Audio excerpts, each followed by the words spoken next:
সিনান বাবু, তোমাকে বাইরে নিয়ে যায় নাই, তুমি রাগ করেছো?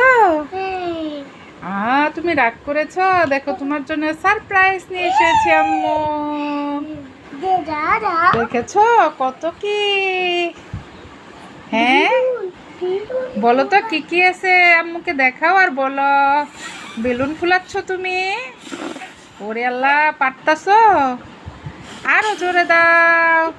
হয় না? আচ্ছা ঠিক আছে, অন্যটা দেখো, অন্যটা সিরান বাবু, অন্যটা দেখো, চেষ্টা করো অন্যটা। হ্যাঁ, দেখছো? অরেঞ্জ কালার একটা বেলুন। ওই তো হয়ে গেছে প্রায়, আরেকটু চেষ্টা করো। পারতাছো না? পিঙ্ক কালারটা নাও, পিঙ্ক। দেখো তো, হচ্ছে না, এখনো হচ্ছে না।